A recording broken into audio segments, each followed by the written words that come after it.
Hello hello Vasudev sir नमस्कार। Cirrus साहब दिनेश बोल्दैछु। हजुर हाम्रो समाज कल्याण समाजको अध्यक्ष छु। कहाँबाट समाज कल्याण समाजको अध्यक्ष छु सर के। समाज कल्याण समाज हजुर ए हजुर हाम्रो भेट पनि भएको छ सर। यो औरैको घटना के भइरहेको छ, सिराहा जिल्लामा यति धेरै किन दलितमाथि अन्याय भइरहेको छ सर के भइरहेछ?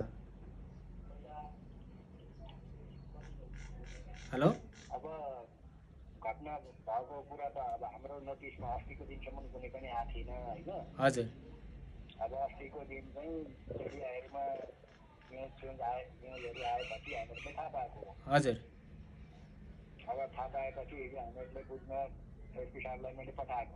हजुर अब एसपी साहबलाई पठाएपछि सम्बन्धित पीडित मान्छेलाई पनि उहाँले भेट गर्नुभयो, उहाँलाई सोध्नुभयो होइन।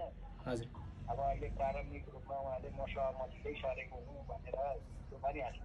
हजुर अब फेरि अब उसलाई कर्काट गराएर गरेको के गरेको भन्ने खालका कुराहरू पनि आछन्। हजुर अब आउँदा त्यो बारेमा अब विस्तृत रूपमा बुझ्नु भनेर मैले भनेको हजुर अनुसन्धान सुरु भएको छ। हजुर सर, हाम्रो टोली पनि त्यहाँ जान त गएको थियो होइन। उहाँहरूसँग पनि के भने जस्तो आफ्नो पनि हामीले त्यही मैथिलीमा आफ्नो वहीँ लोकल कुरा गर्दाखेरि सर हामीले दबावमा गरिएको हो, यसरी हामीले गरेकै थिएनौँ।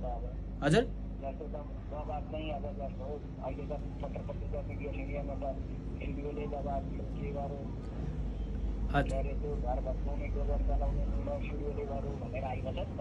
होइन सिडिओले दबाउनु भयो भएन त्यो उहाँले भन्नुभएको छैन। यदि उहाँले के भन्नु छ भने त्यहाँको मेयर साहबले त्यहाँको स्थानीय मान्छेले उहाँले हामीलाई कर कापले गर्दा कागज गराउनु भएको, तपाईँको नाम उसले गर्नुभएको छैन, एसपी साहबको नाम उसले गर्नुभएको छैन। त्यो चाहिँ भनिदिनु पर्यो, उहाँले भनिदिनु पर्यो। होइन उहाँले भन्नुभएको छ, हामीसँग भन्नुभएको छ। त्यही भएर यस्तो वासुदेव सर, तपाईँको जिल्ला तपाईँ आएपछि त्यही विषयमा सोधपुछ गर्न उहाँसित कुरा बुझ्न हामी हाम्रो टोली गएकै हो। हजुर अब जाँदा हाम्रो टोलीलाई त्यसो भनेको छ। अब आज तपाईँको टोलीलाई त्यसो भन्नुभयो भनेपछि त कुरा फरक आएपछि त लिखित रूपमा त्यो कुरा भनिदिएपछि त हामीलाई सजिलो हुन्छ नि त। होइन त्यो कस्तो छ भने ऊ एउटा गाउँको मान्छे हो। अब उसँग चाहिँ अब जस्तो हामी त म चमार हो, उहाँ डोम हुनुहुन्छ, हामीसँग कुरो मिल्छ के, त्यस कारण उहाँले त्यसरी भन्नुभयो होला होइन। भन्नु न त, त्यो भन्नु लिखित रूपमा दिउँ गाउँ। अब कानुनी कारबाही गराउनुपर्छ, हामीलाई संविधानले दिएको अधिकार हाम्रो सुरक्षित हुनुपर्छ हजुर भनेर तपाईँहरूले एडभोकेसी गरिदिनु पऱ्यो नि त।